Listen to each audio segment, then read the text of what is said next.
శ్రీ గురుభ్యో నమః. మహాగణాధిపతయే నమః. శివాయ గురు నమః. శ్రీ కామేశ్వరీదేవి నమః.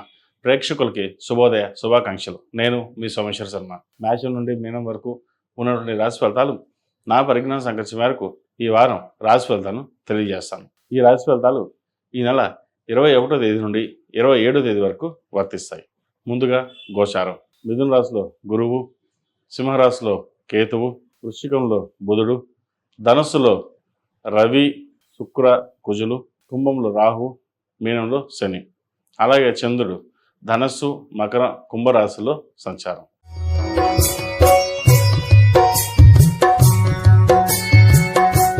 మెయిన్ రాశి వారికి ఈ వారం చాలా చక్కగా ఉంది. కుటుంబ వ్యవహారాలు సానుకూల పడతాయి. ఉద్యోగంలో మంచి స్థిరత్వం ఉంటుంది. ముఖ్యంగా రావాల్సిన బెనిఫిట్స్, రావాల్సిన ధనం ఏదైతే చేతికి అందుతుంది.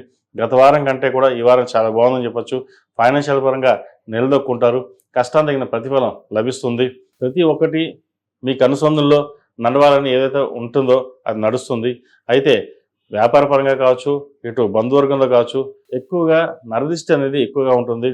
మీరు రూపాయి సంపాదించినా 100 రూపాయలు సంపాదించేస్తున్నారు, బాగా పైకి ఎదిగిపోయారు అనే భావన ఎక్కువగా ఉంటుంది. మీరు రూపాయి ఉన్నా 1,00,000 రూపాయలు అనే భావంతో మీరుంటారు. కానీ జనాలకి రూపాయి ఉన్నా 1,00,000 రూపాయలు మీ దగ్గర ఉందన్న భావంతో వాళ్ళు ఉంటారు. ఏదైనా పరమేశ్వర అనుగ్రహం, మన పని మనం చేసుకోవాలి, పక్క వాళ్ళతో మన సంబంధం లేదు, మనం ఏదైతే అనుకున్నామో అది నిర్వర్తించాలి అనే భావంతో ఉంటారు.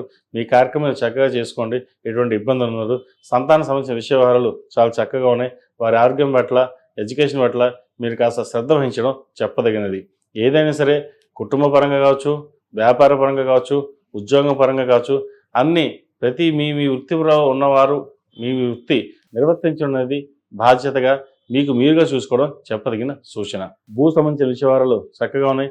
రియల్ ఎస్టేట్ రంగంలో ఉన్న వారికి, స్టీల్ రంగంలో ఉన్న వారికి అనుకూలంగా ఉంటుంది. సాఫ్ట్వేర్ రంగంలో కూడా కాస్త మధ్యస్థ ఫలితాలు గోచరిస్తున్నప్పటికీ ఈ వారం చాలా చక్కగా ఉందని చెప్పచ్చు. ఉద్యోగ ప్రయత్నాలు, విదేశీ యానం వాటికి కాస్త ఆలస్యం అవుతుంది. ఉద్యోగాలు ఇక్కడ ఉన్న వారికి బాగుంటుంది. అదే విదేశాల్లో ఉన్న వారికి ఉద్యోగపరంగా బాగుంటుంది. ఒకవేళ ఇండియాకి తిరిగి వద్దాం అనుకున్న వారి కొంతకాలం ఆగి ఉండడం మంచిది. ఒకవేళ తిరిగి వస్తే మళ్ళీ వెళ్ళడానికి ఇబ్బంది ఉండే అవకాశం లేకపోలేదు. ఇటువంటి విషయాల్లో జాగ్రత్త వహించి మెలగండి. అదేవిధంగా ఈ రాష్ట్రంలో మించిన విద్యార్థులకు కాలం చక్కగా ఉంది. కష్టే ఫలితంగా కష్టం తగిన ప్రతిఫలం లభిస్తుంది. స్కాలర్షిప్స్ వచ్చే అవకాశం ఉంది. నూతన కోర్సులు జాయిన్ అవ్వడానికి మంచి అవకాశం ఇది. మీరు ఏదైతే చదువుకున్నారో దానికి ఇంకా అప్గ్రేడేషన్ అవ్వడానికి ఇది మంచి సమయం అని గుర్తుపెట్టుకోండి. ప్రతిదీను మనం ఒక చదువుకి చదువుతున్నాం, దాంతోపాటు మల్టిపుల్గా టాస్కింగ్ ఉండాలి.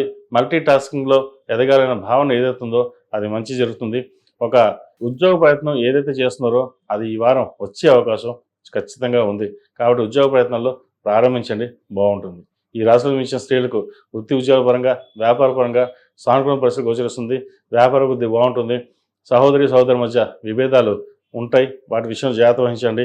అదేవిధంగా జీవిత భాగస్వామితో చిన్నపాటి మాట వంటిపులు ఉండే అవకాశం గోచరిస్తుంది. షష్టమ రాష్ట్రాధిపతి, దశమాధిపతి గురువు చతుర్థ స్థానంలో ఉన్నారు. చతుర్థులు అంత అనుకూలంగా లేదు. తల్లికి సంబంధించిన విషయ వ్యవహారాలు లేదా వారితో వాగ్వివాదం కావచ్చు, లేదా గొడవలు కావచ్చు ఉండే అవకాశం ఉంది. వాటి విషయంలో జాగ్రత్త వహించాలి. ఏదైనా సరే నా నిర్ణయం నేనే అన్న కాకుండా నలుగురితో పాటు మనం ఉండాలి, నలుగురిలో మనం ఉండాలి, నలుగురితో పాటు కలిసి వెళ్ళాలని భావంతో ముందుకెళ్ళండి. రాజకీయ రంగంలో వరకు మంచి పదవి యోగం ఉంది. మీరు చేసిన కృషి ఏదైతే ఉందో అది ప్రజల నుండి మంచి మన్ననలు పొందగలుగుతారు. అదేవిధంగా గృహయోగం, వాహన యోగం కనిపిస్తోంది. నూతన వస్తు వాహనాలు కొనుగోలు చేసే అవకాశం గోచరిస్తుంది. ఏదైనా సరే మీరు ఏదైనా ఖర్చు పెట్టండి, అదుపులో ఉండి వెళ్ళడం అనేది చెప్పదగింది. ₹1 ఉంది, రేపు వద్ద ఇంకో రూపాయి వస్తుంది, తర్వాత చూద్దాం, ఇప్పుడు ఖర్చు పెట్టేదన్న భావన కాకుండా ఎంతవరకు అవసరమో అంతవరకు ఖర్చు పెట్టుకుని వెళ్ళడం అనేది చెప్పదగినది. ఈ రాశివారు గత వారం బాగుంది, ఈ వారం కూడా బాగుంది. కాబట్టి ప్రతి విషయాన్ని మీకు మీరుగా చూసుకుని ముందుకెళ్ళండి చాలు. అదేవిధంగా దైవ దర్శనాలు, ముఖ్యంగా శని స్తోత్రం పఠించడం, శనికి తైలాభిషేకం, అఘోర పసుపు హోమం చేయించడం చెప్పదగిన సూచన. ఈ రాశిలో మించిన వారు ప్రతిరోజు ప్రతినిత్యం ఓం నమో నారాయణ ఒత్తులతో దీపారం చేయండి. మంగళవారం నాడు సుబ్రహ్మణ్య స్వామికి అభిషేకం చేయించడం చెప్పదగిన సూచన. అదేవిధంగా ఈ రాశిలో మించిన వారికి కలిసి వచ్చే సంఖ్య 2, కలిసి వచ్చే రంగు తెలుపు. ఏదైనా పని మీద బయటికి వెళ్ళినప్పుడు సోమవారం కానీ గురువారం కానీ వెళ్ళండి, మంచి ఫలితాలు సంప్రాప్తిస్తాయి. మేషం నుండి మీనం వరకు ఉన్నటువంటి రాశి ఫలితాలు నా పరిజ్ఞాన సంకల్పం మేరకు ఈ వారం రాశి ఫలితాలను తెలియజేశాను. సర్వే జనాలు సుఖినో భవంతు, లోక సమస్త సుఖినో భవంతు. ఓం శాంతి శాంతి శాంతి.